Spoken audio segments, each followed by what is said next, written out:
Podemos continuar te adorando ali embaixo, Senhor, na certeza que o Senhor vai ouvir cada pedido que os teus céus vão colocar agora diante de Ti. É a oração que fazemos, agradecidos por tudo, em nome de Jesus. Amém. Dos milagres que Deus tem realizado. Esse dia, meu irmão, conversando comigo, ele disse: não, aquilo lá foi só para dar uma lição para o meu filho, da maravilha de Deus. E logo depois que ele saiu, nós homens precisamos ouvir mais a intuição feminina, né? Falo sempre isso. E Margarida disse, eu disse, bem, não adianta você telefonar. Se já no outro dia nós telefonamos, eles disseram que já estavam fechando a loja, quanto mais agora, que é o domingo, dia 1º, vai ter ninguém lá. Mas eu vou telefonar assim mesmo. E aí ela mandou a mensagem e eles mandaram de volta, né, dizendo que olha, daqui a uma hora mais ou menos está aí. Aí eu falei, Deus, o Senhor é legal demais, o Senhor é Deus. Aí eu chamei Margarida, chamei meu filho, disse, nós vamos orar, vamos glorificar o nome do Senhor, porque Deus é esse Deus que opera. Deus que opera. A irmã Raquel colocou aqui, Deus tem realizado milagres diariamente, e nós vamos compartilhar isso com nossos filhos, compartilhar com os nossos vizinhos, daquilo que Deus está fazendo diariamente, a cada instante em nossa vida. E pastor Luiz lembrou, né, e que após a reflexão, então, pastor, não deixa eu esquecer não, tá? Irmãos, eu quero refletir um pouco com vocês nesse início de ano, impulsionados por uma nobre visão. O seu agir no decorrer deste ano vai depender de qual é a visão que você tem da obra que Deus está realizando na sua vida, nas mais diversas áreas. E logicamente eu quero pensar um pouco com os irmãos sobre estarmos envolvidos nesta obra extraordinária que o Senhor nos colocou, que é a reconstrução de vidas, que é a salvação dos perdidos, que é a edificação dos salvos, que é a obra que Ele tem para realizar através da sua igreja. Mas qual é a visão que você tem? Eu gostaria de ler com os irmãos Neemias capítulo 6, no versículo 3. Logicamente, durante a semana ou quando você chegar em casa, os irmãos vão precisar ler todos os 12 capítulos de Neemias. Mas olhem só, capítulo 6, versículo 3. Enviei os mensageiros dizendo: estou fazendo grande obra, de modo que não poderei descer, porque cessaria a obra enquanto eu a deixasse e fosse ter convosco. Aplique, Senhor, a sua palavra ali aos nossos corações. Irmãos, os 2 anos de pandemia nos fez perder um pouco da visão, nos fez, irmãos, deixar de olhar para as coisas extraordinárias que Deus tem para fazer e ficarmos olhando para baixo, desanimados, desalentados. E a igreja de Cristo, ela precisa acordar, ela precisa entender que nós estamos envolvidos em uma grande obra, Neemias, ele estava então no cativeiro, e lá no palácio de Artaxerxes, lá ele estava, e os irmãos vão observar no capítulo 1, que ele recebe uma informação dos seus irmãos, de como estava o povo em Jerusalém. E quando eles dizem que o muro estava vendido, então os inimigos agora podiam atacar Israel, mas pior que isso, o muro trazia a ideia também de segurança, o muro trazia a ideia de um povo separado por Deus, de um povo cuidado por Deus. Então aquele muro fendido, aquele muro com várias partes caídas, era como se aquele povo que ali estivesse fosse um povo abandonado, fosse um povo derrotado. E então Neemias, ele quando tem esta informação, aí ele ora ao Senhor, ele vai buscar o Senhor. Deus fala ao coração de Neemias fala com o rei, e Neemias então vai até a Jerusalém, e lá em Jerusalém a obra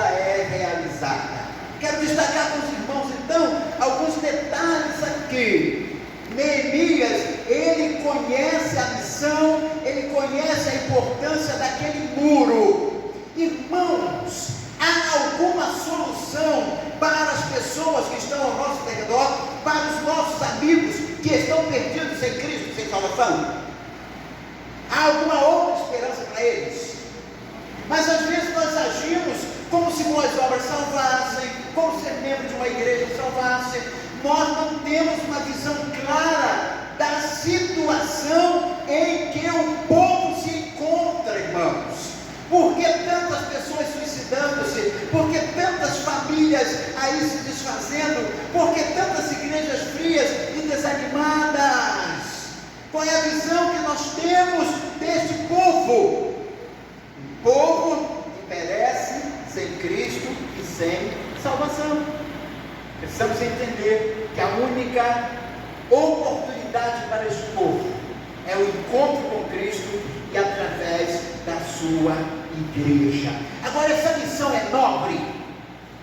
Vale a pena investir a nossa vida para que perdidos sejam salvos e salvos cresçam em Cristo?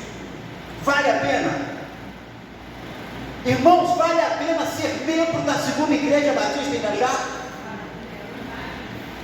O que significa ser membro desta igreja? Qual é a visão que eu tenho? É a visão que estou envolvido em uma grande obra e que vale a pena investir o melhor de mim, do meu tempo, dos meus bens. Daqui a pouco vai ter dedicação de bens, viu, pastor? Dedicação de vidas.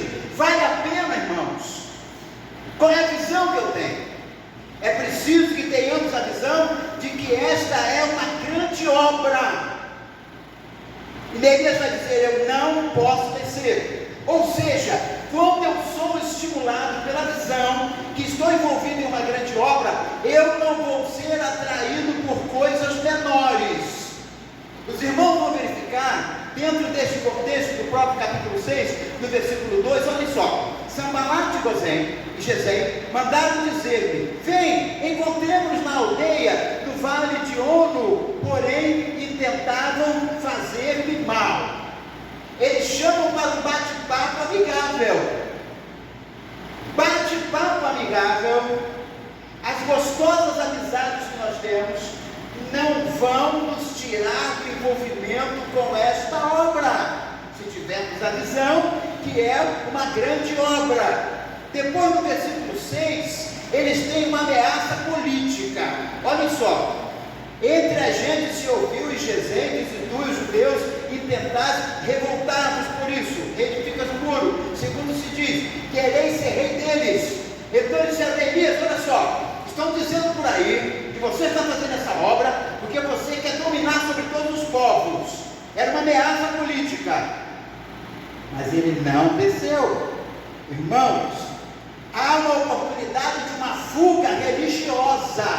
Lá no versículo 10 diz assim: olha só, Neemias, você precisa fugir para o templo. E olha o que ele diz: tendo eu ido à casa de Semaías, filho de Delaías, filho de Metamuel, disse ele: vamos juntamente à casa de Deus, ao meio do templo, e fechemos a porta do templo, porque virão matar-te. Aliás, de noite virão matar-te. Porém disse ele: um homem como eu fugiria? E quem é como eu que entre no templo para que viva? De maneira nenhuma entrarei. Eu vou ser um mero religioso? Eu vou fugir da obra que o Senhor me deu para ser alguém que vem apenas ficar sentado no último banco, como se está no templo, como se estar apenas participando da igreja, como membro da igreja, seria estar envolvido em uma grande obra? Não! Questões religiosas não afastam alguém que tem a visão de estar numa grande obra. Não seremos atraídos por coisas menores, não seremos atraídos pelos bate-papos, não seremos atraídos por ameaça política e nem tampouco por sistemas religiosos. Estou fazendo uma grande obra, não posso descer. A obra que nós estamos envolvidos, ela é tão grande que coisas menores, irmãos, não podem nos fazer desanimar. Quantas vezes, por qualquer coisinha, nós nos afastamos da obra a qual o Senhor nos entregou. Ah, o pastor trouxe um sermão assim que me incomodou, o pastor jogou uma indireta para mim, aí eu já saio do ministério para o qual Deus me chamou. Aquele irmão falou não sei o quê, aí eu já me afasto. Mas quando nós estamos envolvidos com a visão que é uma grande obra, coisas menores jamais vão nos afastar do foco, vão nos levar para longe dessa nobre visão. Agora, queridos, o que vai nos fortalecer a estarmos impulsionados dessa grande visão é firmado em quem foi que deu a visão. Nós vamos ler, depois os irmãos leiam em casa com calma, no capítulo 1, versículos 4 e 5. Quando Neemias teve a notícia, ele fez o que? Ele orou ao Deus do céu. Ele vai a Deus em oração. Quando o rei Artaxerxes pergunta a ele o que é que ele queria para que pudesse ir lá para a reforma do muro, ele diz: e eu orei ao Senhor. No capítulo 4, versículos 3 e 4, ele vai dizer: olha, eu orei ao Senhor. Quando quiseram afastar ele da obra, eu orei ao Senhor. No capítulo 6, no versículo 9, nós vamos encontrar ele dizendo o seguinte: porque todos eles procuravam atemorizar-nos, dizendo: as suas mãos largarão a obra e não a efetuará. Agora, pois, ó Deus, fortalece as minhas mãos. Ele tinha convicção, irmãos, de quem é que tinha dado a missão. Então, quando surgia qualquer dificuldade, ele não procurava as pessoas, ele não procurava os líderes religiosos, não, ele ia falar diretamente com o Senhor. Não é o que eu tenho dito tantas vezes dos irmãos? Vai falar com Deus, vai conversar com Deus. Você tem certeza que foi isso que Deus colocou no seu coração? E precisamos estar firmados em quem foi que nos deu a visão, que nos leva à oração. E também porque Neemias conhecia muito bem o caráter do próprio Deus.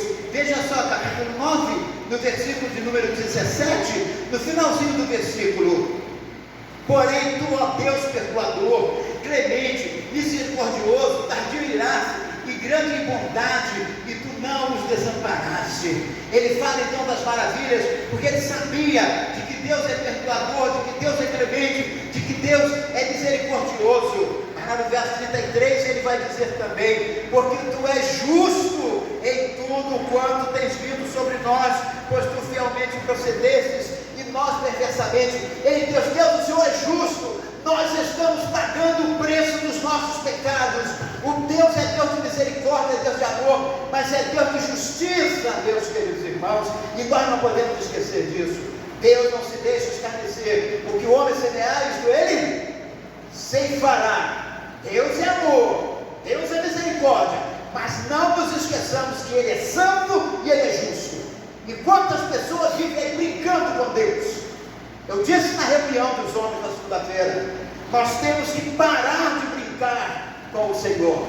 Começamos a vir à casa de Deus como fosse um mero passeio. Temos de qualquer maneira, como se estivéssemos diante de um coleguinha, de um amiguinho qualquer, sem ter a visão de quem é esse Deus que nos deu a missão. Deus perdoador, Deus misericordioso, Deus que veio ao mundo na pessoa de Jesus, pagou na cruz do Calvário o preço dos nossos pecados. Deus que é perdoador, mas Deus que é santo e Deus que é justo. Não podemos esquecer isso. Firmados em quem nos deu na visão. Irmão, se eu tiver uma visão medíocre de Deus, eu vou ter uma vida medíocre.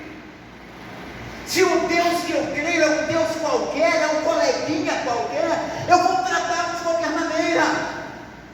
E esse é um problema da igreja nesse século.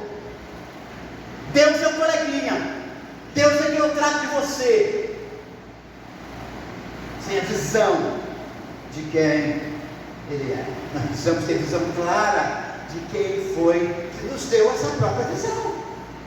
Que é um Deus misericordioso, um Deus de amor, de bondade, sim, mas é Deus santo, é Deus justo, e que a alma que pecar, esta morrerá. Não posso esquecer do caráter deste Deus. Agora, irmãos, quando nós estamos motivados por uma grande visão, há ânimo para trabalhar, há determinação para trabalhar. E olhem só o que vai dizer no versículo 6 do capítulo 4: Assim edificamos o muro, e todo o muro se fechou até a metade da altura, porque o povo tinha ânimo para trabalhar.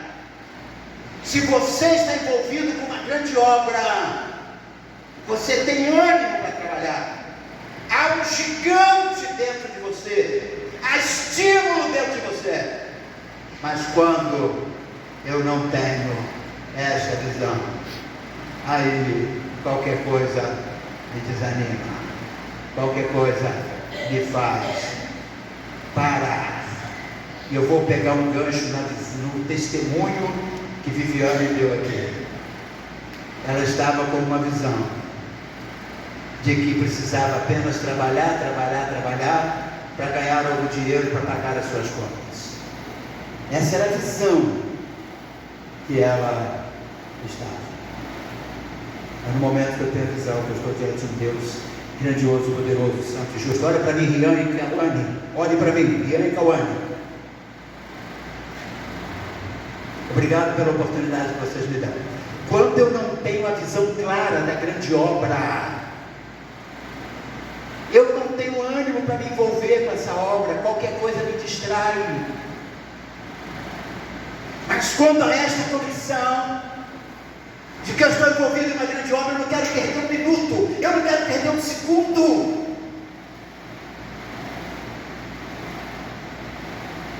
É essa visão que nos dá ânimo, queridos irmãos. Eu estava conversando com um pastor há poucos dias. Ele está me dizendo: você continua um visionário. Como é que você pode continuar acreditando que vai dar tudo certo à luz do que está acontecendo nesse país? Eu falei: eu não sei. Eu só sei que o Senhor me chamou para uma grande obra, e eu não posso descer. Essa visão te anima, meu querido irmão. Talvez a falta de ânimo da igreja nesse século é porque ela perdeu a visão de que a obra que Deus entregou para a igreja é uma obra grandiosa, é uma obra extraordinária. O ânimo depende dessa visão. O povo tinha ânimo para trabalhar, o povo colocava o coração na obra. Irmão, por favor, não faça nada na segunda igreja Batista Irajá, nada, se não for por causa da visão que você tem. Não faça porque eu ou o pastor Luiz pedimos qualquer coisa. Por favor, não façam isso. Agora faça que você entende que está envolvido com uma grande obra e que vale a pena investir o que você tem de melhor nesta obra, porque isso anima, e o povo colocou o coração na obra. Aí lá no versículo capítulo 6, versículo 15, em 52 dias eles terminaram a construção, a reconstrução daquele muro, porque Deus era a realidade grande na vida deles. Uma grande visão me anima, queridos. Uma visão em uma grande obra impulsiona. Sabe por quê? Porque nós buscamos sempre a glória do Senhor. No capítulo 6, no versículo 16, nós lemos o seguinte, e terminando ali o texto, diz assim: e decaíram muito no seu próprio conceito, porque reconheceram que por intervenção de Deus é que fizemos esta obra. Aquelas pessoas que estavam ao redor olhavam e ficavam pasmas, entendendo que a obra foi feita pelo próprio Deus. A glória é de Deus, a glória não é nossa. Por isso, se as pessoas reconhecerem ou não, não me interessa. Não me interessa se vão agradecer ou não, porque a glória é para o Senhor. No capítulo 12, no versículo 43, nós vamos verificar que houve assim uma grande festa, porque reconheciam que Deus é quem estava a realizar aquela obra. Versículo capítulo 12, versículo 43, diz assim: e no mesmo dia ofereceram um grande sacrifício e se alegraram, pois Deus os alegrara com grande alegria. Também as mulheres e os meninos se alegraram, de modo que o júbilo de Jerusalém se ouvia longe. Então a glória de Deus sendo exaltado, é Deus sendo glorificado. Quando nós temos a visão que a obra é grande, ela é tão grande, ela é muito maior que eu, muito maior que eu. Então toda a glória é do Senhor. E em Mateus 5,16 nós podemos ler assim: resplandeça a vossa luz diante dos homens, para que vejam as vossas boas obras e glorifiquem o vosso Pai que está nos céus. A glória é sempre dele, irmãos. A glória é sempre dele, nunca é do homem, porque essa obra é grande demais. Eu quero estar contigo. Eu quero ser o teu amigo. Eu quero estar contigo. Eu quero ser o teu amigo.